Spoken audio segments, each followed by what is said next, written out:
You everybody for joining the webinar today. We are very excited to kick off this session on proving upper funnel impact. We'll jump right in and let's just make sure we're recording here. Yes, perfect. All right. Today is an interactive webinar. As you can see on your screen, you can join in two ways to ask questions and get answers. You can go to slido.com and type in the code 932, or you can use your phone and snap the QR code there. If you don't get it this second, that's okay. It'll be on every slide at the bottom right if you'd like to join to ask questions. Okay, so our agenda today, we are going to talk through some of the common challenges that brands and marketers face when measuring and optimizing upper funnel media. We're going to talk about some strategies to ensure your media measurement is accurate and enables you to optimize spend and maximize its performance to your business outcomes.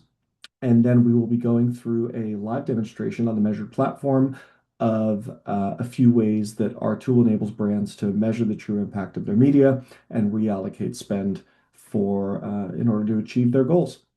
And then we'll have time for Q&A at the end. We expect the whole session to take a little under 30 minutes. So you can ask a question anytime on the Slido tool, and we'll make sure to get to it by the end. Really thrilled to be joined by Terence, our VP of Solutions Engineering. Hey, Terence, how are you? Hey guys, how's everyone? Great. And my name's Clay, and I'm the VP of Product Marketing here at Measured. All right. Uh, Quick overview about Measured. We are an enterprise media effectiveness platform that helps brands measure the true impact of their media investments on their specific business outcome that they're working to measure against. Our methodology is based around a combination of media mix modeling that is custom to every brand, and then this model is calibrated by incrementality tests run on our platform by those brands. And this ensures that you're getting comprehensive measurement across your portfolio that is directly connecting the causal link between your media investments and your particular business outcome that you're measuring, whether that be sales, online, retail, on a third-party marketplace, or even signups, other types of conversions as well. And all of this is connected to a suite of applications powered by that measurement to help brands do reporting and scenario planning, some of which you'll get to see today in our demo. So there's a handful of challenges that marketers face when measuring and optimizing their upper funnel media. First and foremost, and potentially the most obvious, is the time lag between the exposure to a particular advertisement and the actual time that the person or the consumer makes a purchase or completes your particular business outcome. For a larger brand or a brand with a large AOV, average order value, think like an automotive brand, it might be a really long time from when someone sees that Super Bowl ad for that new car and then 6 months later makes a purchase. Really difficult to connect that exposure to that sale. So that's the number one problem of this time lag. Terrence, what are some of the other challenges that brands face when they're trying to connect that upper funnel spend or that brand spend to a particular business outcome? Yeah, for sure. So generally speaking, the further upper funnel you go with a type of media, whether it's a video ad or think of things like CTV, the less direct the actual response from the customer is. So the opposite example would be a brand search link that you actually click on and you go straight to site and you convert. It's very easy for the ad platforms to track and put those two things together. It's very easy for MTA models to pick things like that up. But let's say I see a YouTube ad or a CTV ad on the TV, and then I'm looking at my phone later, and then on my work computer the next day, stitching all these things together. If I do eventually end up buying something, is very difficult for the ad platforms, and as such, tend to get undercredited in basically every type of, call it, tracking approach to measurement. Awesome. Yep, that makes total sense, Terrence. Thank you for that. So just a few of the challenges that marketers face when trying to validate and optimize their upper funnel media. I think the interesting thing is that most marketers know in their gut and through their own experience that acquiring new customers requires brand building and those upper funnel ads. So the irony of wanting to grow new customers but not being able to prove what's working is the challenge we're highlighting today. So, what happens when marketers are experiencing these challenges, and what are some of the symptoms that we see in brands when they first come to Measured and they're struggling through some type of traditional attribution or measurement solution? Ultimately, they're in a really difficult position. First and foremost, difficult to prove brand and awareness media's value to their finance teams across the business. This drives challenges of credibility, misalignment. It can slow decision velocity and overall create operational friction within the business and challenge specific strategies people are deploying within that organization. Um, then there's kind of the effects of that on the actual business. Ultimately, we're looking at financial risk for a business, capital waste, and suboptimal decisions.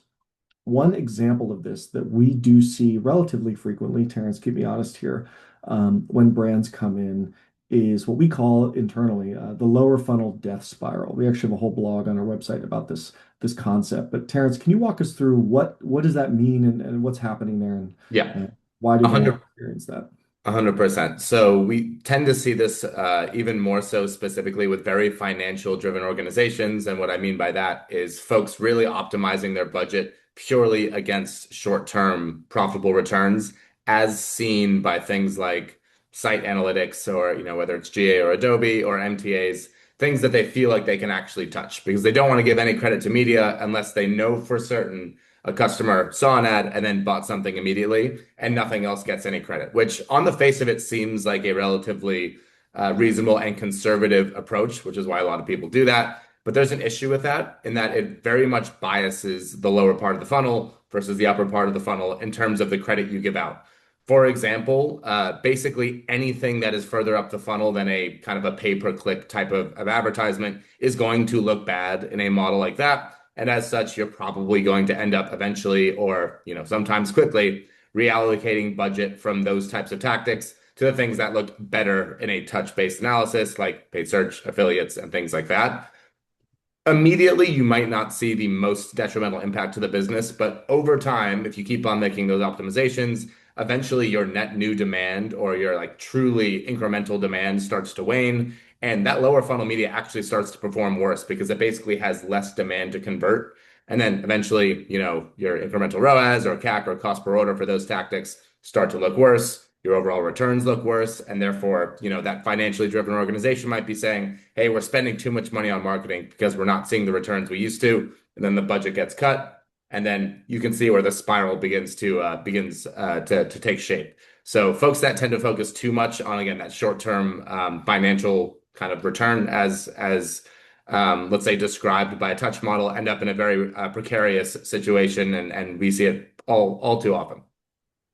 Awesome. Thanks, Terrence. So essentially, you're saying there's this negative feedback cycle where you're looking at data that says your lower funnel is more incremental because you're looking at a last click attribution model or a site-side analytic model or data directly from the ad platforms, which tend to over report performance lower in the funnel.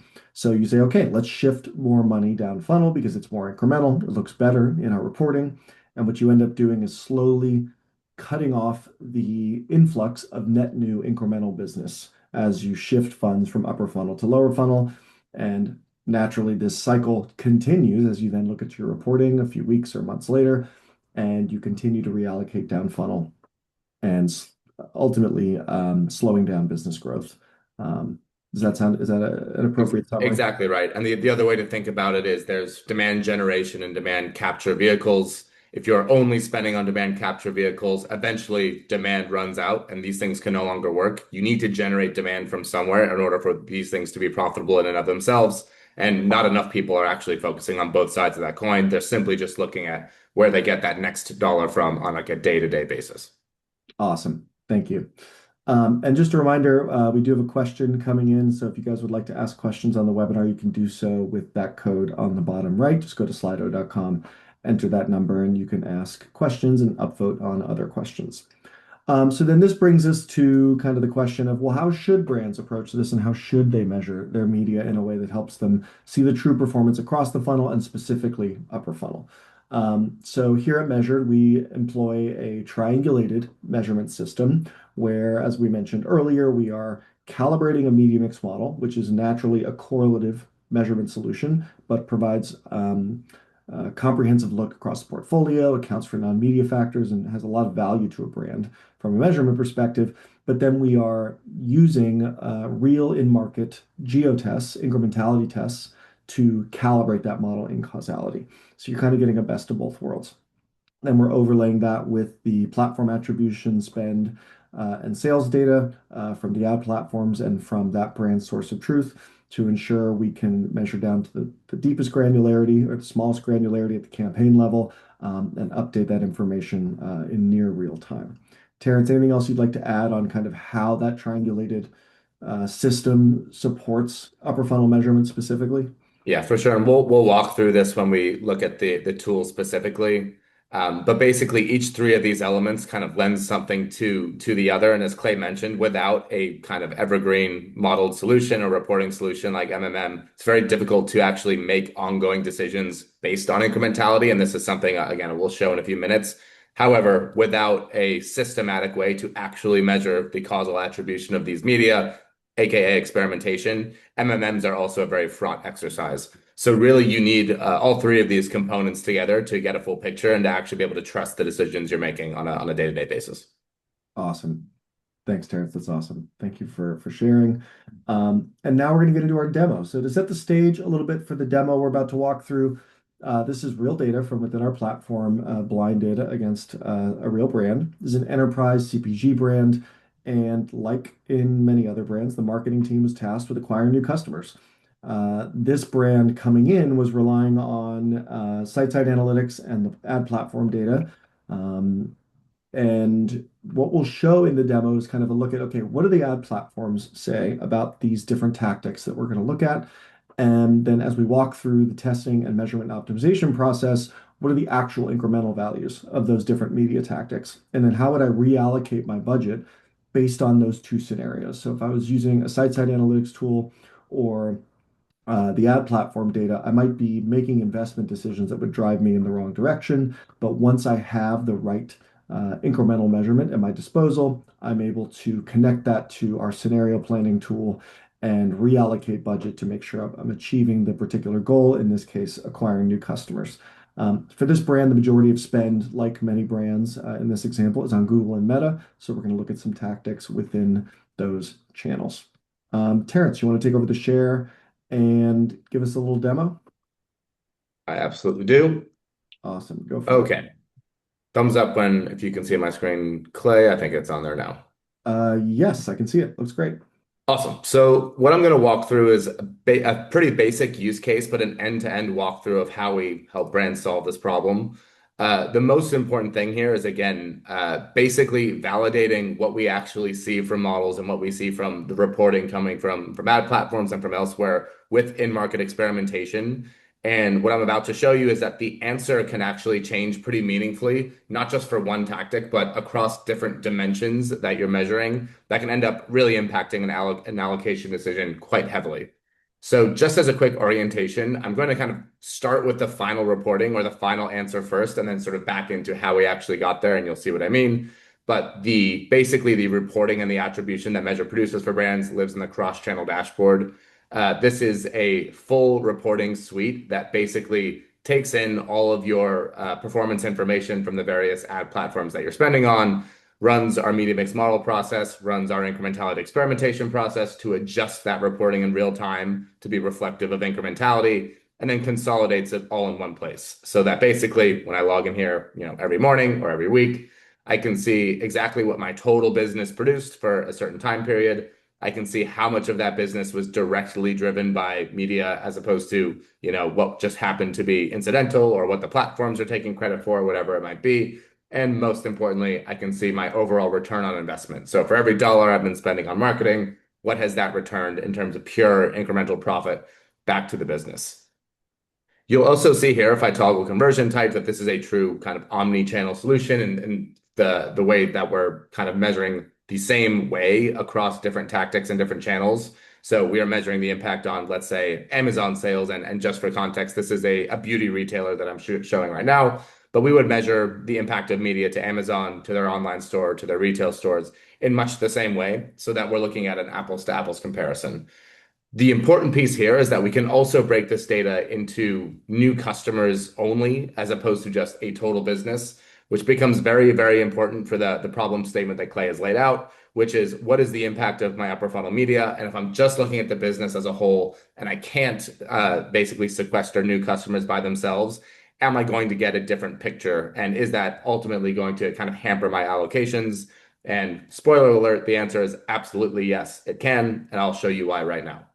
So Terence, go for real it, Glenn. quick before you jump ahead, I have one question about this cross-channel dashboard. So a marketer logs in, they're looking at this data. We've got our observed metrics, which is coming from our source of truth as a brand. So let's say you are a Shopify brand. This is data getting pulled directly from Shopify. So it always matches.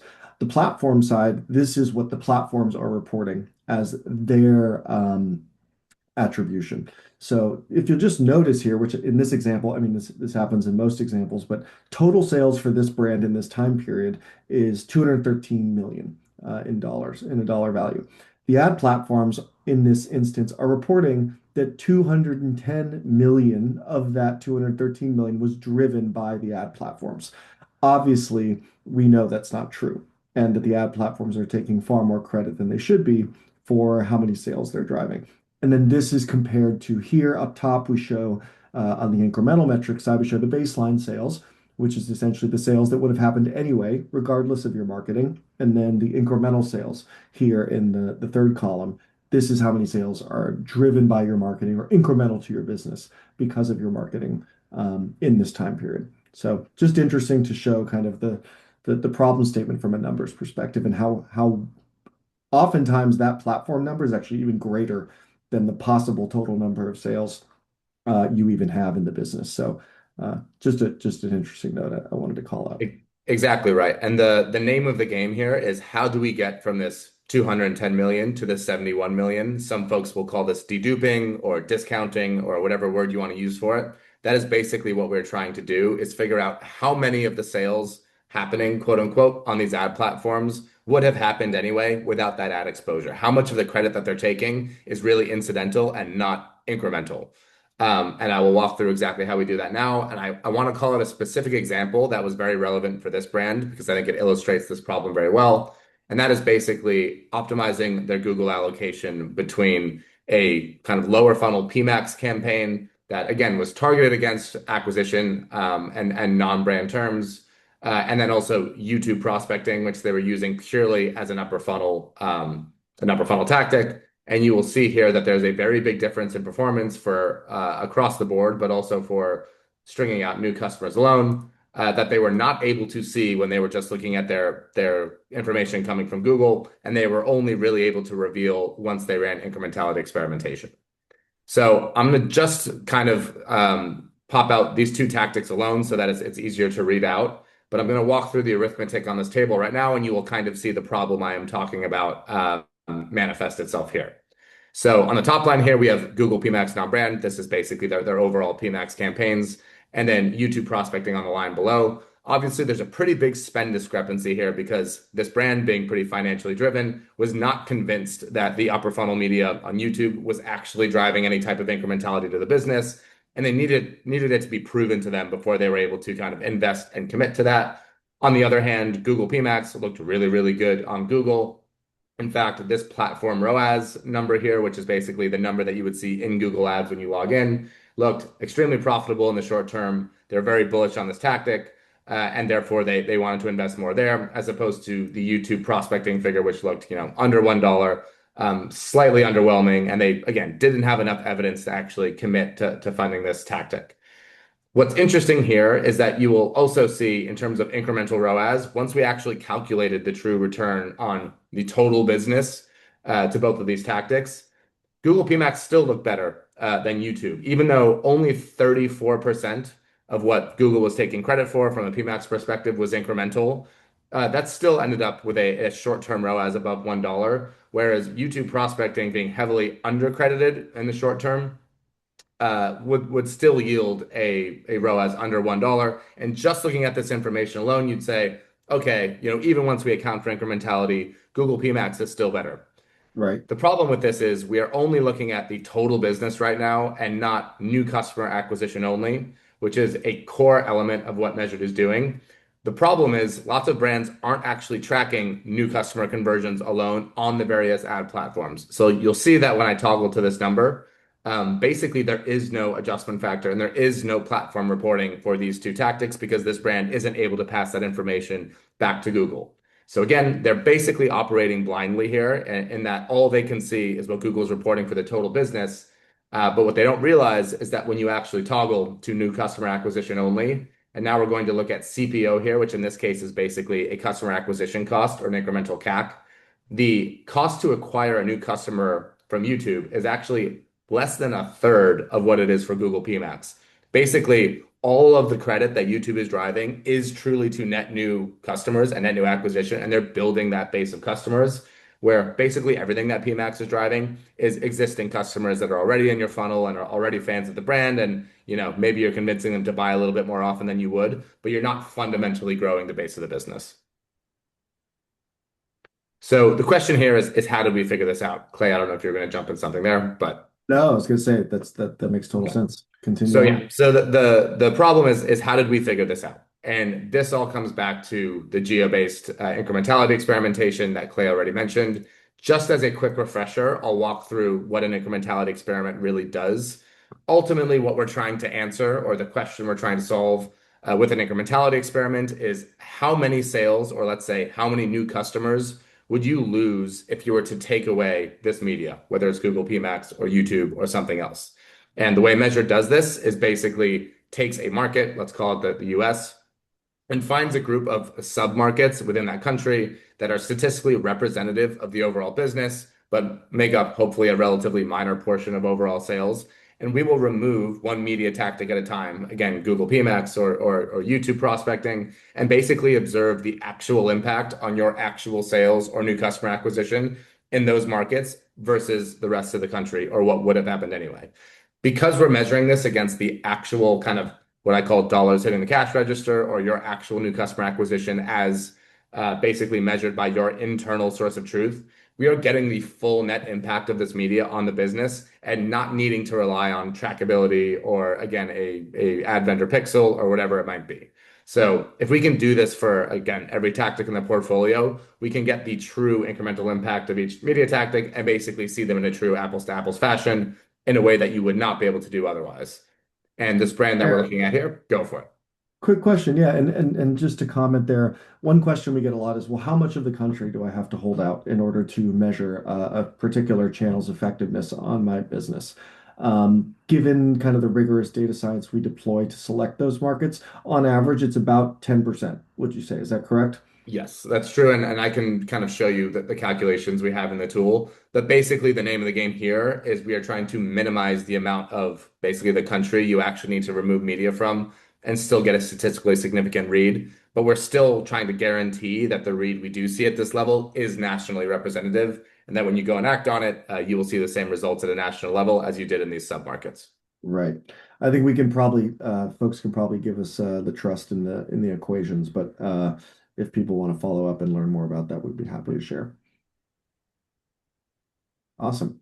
Cool. So again, this brand wanted to know, is there actually upside to YouTube that we can't see on the Google Ads platform? Google PMax looks great. How can we validate that that's actually driving net new demand for the business? And queue up geo-based incrementality experimentation. This is exactly how we solve the problem. So the Measure platform has a dedicated geotest module, which you're looking at now. Basically, what this module does is takes in a historical transaction history of your brand's data and uses that history, again, broken out at the geo level, to figure out the optimal subsets of markets that we can use in the geo-based incrementality experiments I just described. So before, while you were sleeping at night and before you even logged into this tool, the algorithm will already have cycled through your transaction history and figured out, here's cell one of markets that you can use as a group to run one incrementality experiment. You could concurrently run another cell here. You could concurrently run another cell here. Each of these cells make up around, again, on average, 10% of the country, and they all have a specific sort of error bound that we can expect to see when we run an experiment. And because these are pre-selected, it's very simple for us to click this button here, select a new test, and you can basically select from any tactics that you have available in the cross-channel dashboard, which you would like to run an incrementality experiment for, and when you would want to schedule that, so on and so forth. So we've already run these tests for these brands, so I'm not going to go through the test build workflow here. But basically, as soon as I design and launch this test, we have a results dashboard that populates for that test right here in the same dashboard so that everything is basically held in the same place. And these are the particular tests from our example earlier. So this brand, we were talking about Google PMax, non-brand. They ran a test, and what's the kind of quick summary of these results? Exactly right. So the first thing we did was run a Google PMax non-brand test. Basically, removed PMax from just one subset of markets, which are listed here, and we observed the actual result, or let's say the actual change in conversion volume in those markets compared to the rest of the country. What we found is that when we removed those campaigns, 2.3% of their total business went away, which is a pretty big number for just one set of campaigns, right? Basically, without that Google PMax campaign, they would have 2.3% fewer sales than they would have otherwise. And this number that you'll probably recognize from the cross-channel dashboard I just showed, this is how that number compares to what Google is actually crediting itself. So only 33% of what this brand sees on the Google Ads platform is truly incremental. Now, that 33% still adds up to, a pretty big number overall, 2.3% of the whole business. But you can basically take what you see on Google and discount that by 70-ish% to get to the right number, which is a good thing to know. And again, we can calculate the short-term ROAS from that. We can calculate all other types of things. But more importantly than this, we ran the same test, or basically, I should say, the same test we were able to read out on another metric, which was new customers only. So we basically break out only new customers that were in those markets that we tested. And we found that as a percentage, the contribution to the business is no higher. It's actually a little bit lower to new customers only as compared to the total business, which is usually not a great sign. New customers in general tend to be more marketing driven than your existing customer base. So if anything, you would expect a larger number in terms of contribution percentage than you would for just your total business. And as you can see here, that's not the case. So long story short here is in the short term, Google PMax pretty good at driving kind of existing customer purchases, but it's not doing anything to help you grow the base of your business.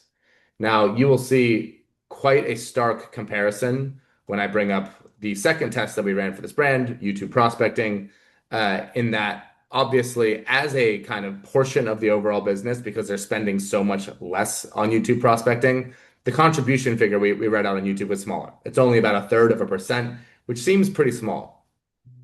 I will add that that is far less than Google Ads was actually able to credit themselves for the reasons me and Clay mentioned at the top of this webinar. Basically, it's very difficult to track view-based conversions that are happening over a longer period of time back to the actual ad exposure. So even Google themselves are actually undercrediting these YouTube campaigns on a total sales basis by about 50%. So even when you add, that 50% back in from a total orders perspective, YouTube is still probably going to lose out on Google PMax here simply because of the volume, and the actual efficiency ends up being about the same, if not slightly worse. But here's the big difference. If I cut this out to only new customers, you can see the contribution more than triples, which basically means that all of the credit that YouTube is actually driving to this business for the most part are new customers. This is driving net new demand, actually growing your customer base and putting your business in a position of strength for the future, as opposed to those non-brand PMax campaigns. We're not doing that at all. So depending So on strategically what you're trying to optimize for, this changes the answer immensely, which I'll talk about in a second, the media plan optimizer, but go ahead, Clay. yeah, I was going to say, so now that how these test results came in, what is the platform going to do with that data? And then how do we get that into an optimization scenario planning type situation? Exactly right. So each one of these contribution figures you can think of kind of as a coefficient, or basically for every X dollars that you spent on this tactic, how much did you get in return? And more generally speaking, for every additional dollar that you spend on this thing, how much do you get back into the business in terms of overall sales and net new customers? And that is exactly the coefficient that is represented in a media mix model. So what we do is automatically basically take every result from a geo experiment that we run and use it to calibrate the measured incrementality model, which is our, again, proprietary MMM system.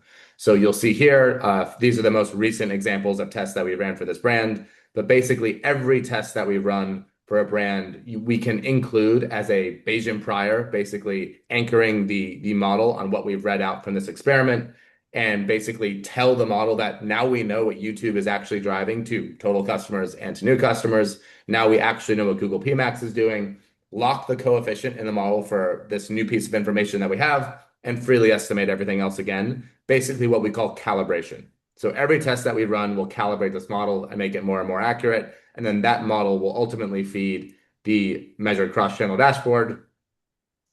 This needs to load again.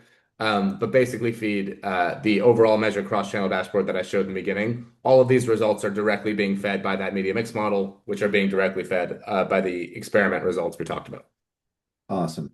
And then the final step of the equation is saying, okay, now that I have this measurement, I know what happened, I know how my various channels and tactics are actually performing. How do I go adjust my budget to make sure that I'm acquiring new customers as effectively and efficiently as possible? Now, in this instance, we're talking about just within these two Yes, tactics, Google, PMax, and YouTube prospecting. But you can imagine for a large brand with many, many, many channels and tactics, the opportunity for optimization becomes increasingly larger. But Terrence, how would we then optimize this for this particular situation? exactly right. So basically, what the tests have told us is for this period of time that we tested, what was the return on investment or what was the customer acquisition cost for these two tactics, which is useful. It's a good thing to know. But what we really want to know is if I were to spend more or less on this tactic, how would my financial return change? And what are the trade-offs between spending on this tactic and other tactics? Basically, how do I use this information to now optimize my entire mix? And that is what the media plan optimizer is built to do. So each of these tactics that we've already talked about has a built-in response curve that comes from the media mix model. Again, an advantage of using an MMM in the first place, that we can basically say, as we spend more and more, this curve at the top here is actually the total portfolio. But as we spend more or less on a tactic, how does my financial return change? How do these returns differ across all of the tactics in my portfolio? And now that we know how these curves are shaped, how would I reallocate my budget to basically maximize my return on investment for my budget overall? So one thing I want to show quickly is, again, highlighting the original problem that this brand had.